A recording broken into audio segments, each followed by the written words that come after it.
अफसाना चीले। अफसाना निगार इकबाल मजीद। वो 5 बरस का था। दूर आसमान पर कभी कभी उड़ती चीलों को देखते हुए खो जाया करता। उन दिनों सर्दियों में शाम होते ही रागीरों पर कुत्ते भौंकने लगते। पर रात 9 बजे जब बेहद गहरा सन्नाटा हो जाता, घरों के दरवाजे अंदर से बंद होकर गलियों की वीरानी को ऊँघते और ताकते रहते, तो उस वक्त कश्मीरी चाय बेचने वाले की आवाज आती। नाम दिलावर था। पैरों में एड़ियों से बाहर निकल जाने वाली कलकतिया जूतियां, उंगलियों में अजीबोगरीब पत्थरों की अंगूठियां। रात में उसकी पुरस्रार सी आवाज से भारी दरवाजे चिरचिरा कर खुलते। जरा सा सर बाहर निकालकर दिलावर को पुकारा जाता। खंबे पर लगी मिट्टी के तेल की लालटेन की धीमी रोशनी में दिलावर की चाय की प्यालियां खड़खड़ाती। गुलाबी रंग की चाय जिसमें पीस कर बादाम डाले जाते थे। जब वो लड़का 8 बरस का था तो इक्का दुक्का घरों में रेडियो थे। उसमें पंकज मलिक के गाने बजते थे। तब वो लट्टू नचाता था, छोकरियों के साथ अक्कड़ बक्कड़ खेलता था। एक गोरी सी लड़की थी, खड़े पाइंचों का पजामा पहनती थी, छोटी मगर मोटी सी चोटी थी। उसकी नाक में काला धागा था। उसे दुपट्टे की ज्यादा जरूरत ना थी मगर गले में डाले रहती। कमरख तो हर वक्त उसके हाथ में होती। एक दिन वो लैया चने खा रहा था। लड़की टुकर टुकर उसे खाते देख रही थी। बड़ी नदीती थी। लैया चने मांग बैठी। लड़के ने उसके बदले कमरख मांगी, मगर तब लड़की ने कमरख का आखिरी टुकड़ा मुंह में रख लिया। लड़के ने उसका मुंह खुलवाया और उंगली मुंह में डाल दी। लड़की ने उंगली दांतों से दबा ली। लड़के ने तब उसके बाल मुट्ठी में भींच लिए। लड़की ने मुंह खोल दिया। लड़के ने मुंह के लाब में लथड़ा टुकड़ा उसके मुंह से निकालकर अपने मुंह में रख लिया। लड़की रोने लगी। उसने मुट्ठी भर लया चने उसे दे दिए। लड़की ने रोना मुलतवी कर दिया, मगर हंसी तब जब उसने लड़की की हथेली पर पेंसिल से चांद बनाया। गुदगुदी सी हुई तो वो हथेली एक जगह नहीं रोक पाई। चांद टेढ़ा हो गया। लड़के को चांद के बिगड़ जाने का कई रोज कलक रहा। लड़के को उन दिनों दोपहरें अच्छी लगती थीं। सबकी नजरें बचाकर और पतला सा बांस लेकर जिसके आखिरी सिरे पर मोटा तार बंधा था वो निकल पड़ता। खूब लू चलती, खूब धूप होती। आसमान पर फैलाए इक्का दुक्का चीले भी बोलती सुनाई देती। वो उनकी ऊंचाई को सर उठाकर नापने की कोशिश करता, फिर हनुमान मंदिर के प्याव से खूब ढेर सारा पानी चुल्लू लगाकर पीता। मां कहती थी पेट में पानी रहे तो लू नहीं लगती। बांस से जंगल चले भी तोड़ता जिनके कुएं लाल होते और ऊपर का छिलका चटक जाया करता था। उन्हें छुपा कर रखता। तब एक लड़का हुआ करता था, वजीर नाम था उसका, जिसे उसकी मां बड़े से प्याले में चाय के साथ 2 गरम गरम चपातियां तोड़कर खिलाती थी। वजीर का बाप अंदर अंधेरी सी कोठरी में जमीन पर दरी बिछाकर लेटा था। उसके बराबर ही इमली के कोयले राख की तह के नीचे जलते रहा करते थे, जिन्हें वो लोहे की छोटी सी चिमटी से राख के अंदर से निकालता था और मदक के चट्टे पर कांपते हाथों से रखता था। कोयले सर्द पड़ जाते तो वजीर की मां को नंगी नंगी गालियां देता। लाल इमलियों के बंटवारे पर एक दिन वजीर से उसकी लड़ाई हो गई थी। वजीर ने एक बदहाल नवाब के गिरते मकान की लखोरी उठाकर उसे खींच मारी थी। माथे से खून इतना बहा था कि कुर्ता सीने से चिपक गया था। जब वो लड़का 10 बरस का हो गया तो कंधे पर 5 सेर गेहूं पास की चक्की पर पिसवाने ले जाता। हाथ में दबे 5 आने की गर्मी उसे भली लगती। चक्की वाले को नकद पैसे न देकर वो उतनी कीमत का आटा कुटवा कर पिसाई की उजरत अदा करता। फिर अपने दोस्त हशमत को बताता कि सिनेमा के 5.5 आने वाले टिकट में 2 पैसे कम हैं। हशमत 2 पैसे अपने पास से मिला देता और दोनों नाडिया की फिल्म हंटर वाली देखते। हशमत उसके घर की पिछली दीवार से मिले हुए घर में रहता था। दीवार में एक खिड़की थी जो हशमत के घर में खुलती थी। वहां हशमत की बड़ी बहन थी जिसके माथे पर सुनहरे बालों की एक लट चांद की तरह चुपकी रहा करती थी। आंखें बड़ी और खोई खोई सी, कभी कभी लिपस्टिक भी लगाती थी। घर वाले उसे दबी आवाज में खराब औरत कहते थे। मट्टी का तेल खत्म हो जाने पर उस खिड़की के रास्ते हाथ में बोतल लेकर तेल उधार मांगने आती। फिर जब वो लड़का 12 बरस का हुआ तो वजीर के साथ दरिया पर नहाने जाया करता। वो दोनों तब अक्सर स्कूल से भाग लिया करते। दरिया पर ही सड़क के किनारे बिजली के तारों के नीचे एक बार उसने चील को मरा पड़ा पाया। चील की आंखें खुली हुई थीं, खौफनाक सी आंखें, नोकीले और धारदार चोंच। इतने पास से उसने किसी चील को पहली बार देखा था। वो सहम सा गया था। वजीर दरिया में नहाते में अपने मख्फी उज़्व को इस्तादगी की हालत में मुट्ठी से पकड़कर पानी की सतह से जरा बाहर निकालकर चिल्लाता, ये देख कछुआ। वजीर इससे 3-4 साल बड़ा भी था। तब शबे बारात के मौके पर इन्हीं पानियों में सजे हुए बजरे तैरते थे। हलवे के कूंडों पर नजर नियाज हुआ करती। रात भर पटाखे छुड़ाए जाते।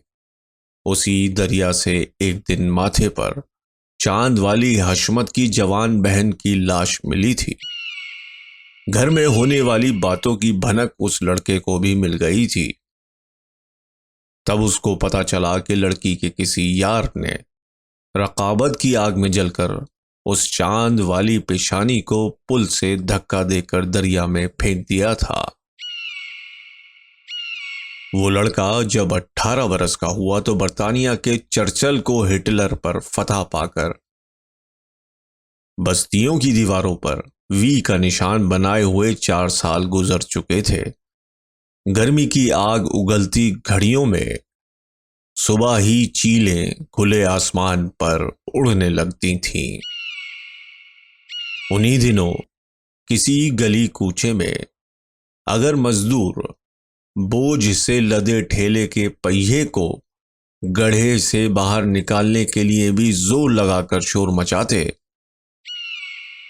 तो उन आवाजों में भी पड़ोस के लोगों के वहशत के सबब कान खड़े हो जाया करते। औरतें आंगन में जमा हो जाती, मर्द छतों पर पहुंच जाते, बूढ़ियां जेवर की पोटली बाल्टी में रखकर कुएं में लटका दिया करती और आयतुल कुर्सी का विर्द करने लगती। तब रातों में यहां वहां यकायक किसी इलाके का आसमान एकदम से रोशन हो जाता और ऐसा लगता जैसे रात में भी आसमान पर चीलें मंडला रही हों, जबकि वो चीलें न होकर आग की लिपटों से फजा में उड़ाया हुआ खसो खाशाक हुआ करता। कभी कभी दूर की किसी बस्ती से औरतों की चीखों की आवाजें इस तरह आती जैसे बहुत सी चीलें फजा में एक साथ बोल रही हों। इन दिनों लड़के के घर में दोनों वक्त खिचड़ी पकती। एक दिन जब वो लड़का कसाई की दुकान पर गोश्त लेने पहुंचा तो दुकान की चक पर उसको एक चमकती हुई तलवार नजर आई, जिसे एक कसाई ने अली शेर खुदा की तलवार कहकर टांग रखा था। वो लड़का गोश्त लेकर और चिक हटाकर बाहर निकला ही था कि किसी चील ने तेजी से झपट्टा मारा और गोश्त की थैली उसके हाथ से झपट ले गई। लड़का हक्का बक्का देखता ही रह गया। वजीर उस वाकये को सुनकर खूब हंसा था। वो लड़का जब 20 बरस का था तो एक रात उसका बाप घर के दरवाजे के दोनों पट्ट आंधी के झटके के साथ खोलते हुए आवाज बागता घर में दाखिल हुआ। घर का हर फर्द जिस हाल और जिन कपड़ों में था, घर से बाहर किया गया। लड़के को जराबें और जूते भी नहीं पहनने दिए गए। चूल्हे पर दम खा चुकी खिचड़ी की हांडी यूं ही धरी रही। पलंगों से पलंग पोश खींचकर औरतों ने चादर की तरह ओढ़ लिए। बिस्तर, मसहरियां, अलमारियां, संदूक और उनमें भरा सामान, किचन में फैले बर्तन, ड्राइंग रूम की कुर्सियां, मेजें, तस्वीरें, सजावट की चीजें, बाथरूम में टंगे कपड़े, साबुन, तौलिए, आंगन में पड़ी 3 पहियों की साइकिल, बरामदे की अलमारी में मोटी मोटी किताबें, रिसाले, बच्चे का पालना, कोने में रखा दादा के जमाने का RCA कंपनी का ऊंचा सा रेडियो, कोठरी में भरा आटा, चावल, दालें और मसालों के डब्बे, अलगनी पर सूखते कपड़े, यहां तक घर का एक एक तिनका अपनी अपनी जगह पर छोड़ दिया गया। और दरवाजे पर ताला लगाए बगैर वो लड़का रात के अंधेरे में सबके साथ मुसाफिरों के हुजूम में बहता रेल के किसी डब्बे में भूसे की तरह भर गया। और उसके पीछे छोड़े हुए घर के आंगन में पिंजरे से जल्दी में निकालकर बाहर फेंका गया तोता, जो लंबी कैद से रिहाई पाकर उड़ने से माजूर हो गया था, नल पर तने तन्हा बैठा हुआ सवाल कर रहा था, मिट्ठू बेटे, अमरूद खाओगे? और ऊपर अटरिया की छत पर अपने आधे बाजू खोले एक चील गर्दन नीचे किए उसे घूर रही थी। जब वो लड़का 45 बरस का हो गया तो एक बार थका देने वाला लंबा सफर तय करके उस सरजमीन पर पहुंचा जहां उसका वो घर था, जिसमें वो अपनी बचपन की जराबें और जूते छोड़ गया था। पिछली दीवार से लगा उसके 5.5 आने वाले दोस्त हशमत का मकान बिक चुका था। खुद उसके अपने घर की दीवारों और दरवाजों का हुलिया बिगड़ा हुआ था। लड़के के पास वजीर का नया पता मौजूद था। उसने वजीर को तलाश किया। वजीर ने उसकी आमद पर आंखें बिछा दी और अपने साथ लेकर शहर में घुमा। फिर दोनों दरिया के किनारे गए। वजीर ने वहां अपने बचपन की यादें ताजा की। वहीं लड़के को वो चील याद आई जिसे पास से देखकर वो सहम गया था। वजीर ने बातों बातों में उससे पता किया कि जिस बस्ती से वो आया है, क्या वहां भी चीलें आसमान पर मंडलाया करती हैं और झपट्टा मारकर हाथ से गोश्त की थैली छीन ले जाती हैं। लड़का वजीर के इस्तिफसार पर कसमसाया मगर खामोश रहा। कुछ दिन बाद वो दिल पर एक बोझ लिए लंबा सफर तय करके अपने ठिकाने पर चला गया। 50 बरस की उम्र को जब वो लड़का पहुंचा तो उसने मस्जिद में नमाज पढ़ना शुरू कर दी। उसके शहर में तो गली गली मस्जिदें थीं जो नमाजियों से आबाद रहा करती। वो तिलावतों में भी शरीक होने लगा और रमजान में पाबंदी से तरावीह पढ़ने लगा। वो अपने जवान होते अकलौते बेटे पर से जल्दी जल्दी सदका उतारने लगा और रोज सुबह चिड़ियों को दाना डालने लगा। एक दिन बाजार में उसे प्यास लगी। वो राहगीरों की प्यास बुझाने के लिए फुटपाथ पर रखी गई ठंडे पानी की टंकी के पास पहुंचा। पानी निकालने वाले एल्युमिनियम के मामूली डोंगे को उठाया तो देखा वो लोहे की जंजीर से बांध कर रखा गया था।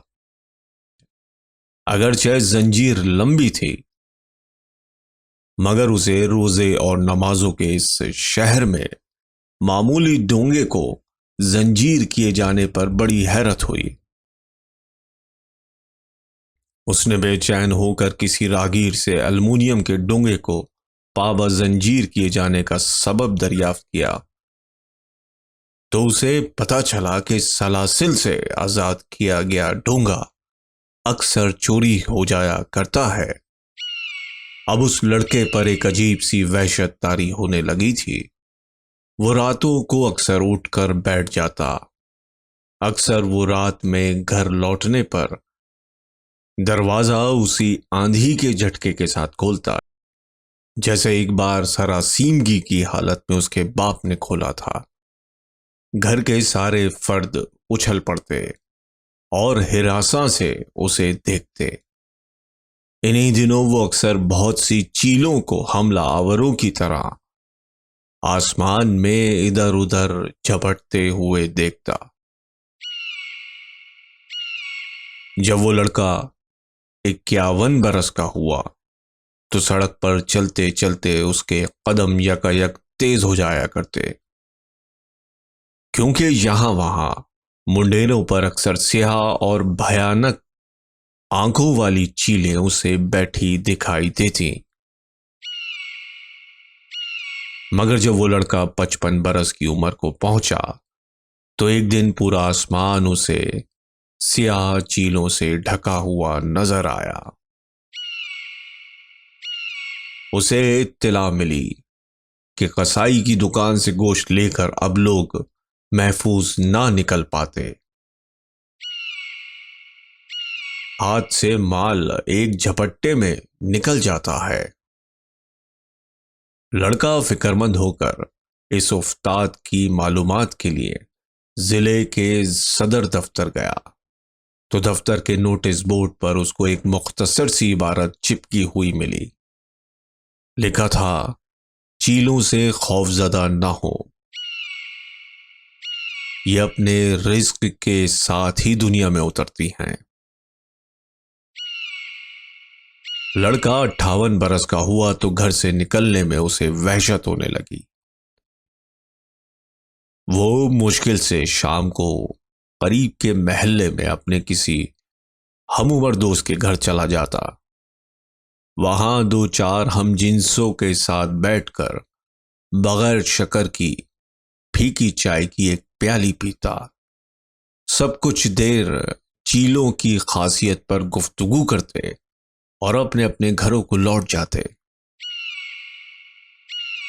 जब 60 बरस की उम्र को वो लड़का पहुंचा तो गालिबन रिस्क की तलाश में चीलों के एक झुंड ने उस पर हमला करके उसकी आंखें निकाल ली थी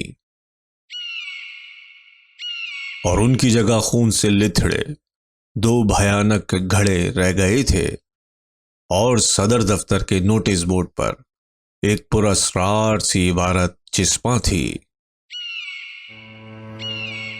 चीलों की शिकायत दर्ज कराने से पहले जरा सब्र और तहम्मुल से काम लें, क्योंकि ये चीलें शुक्र है कि कलमा गो भी हैं।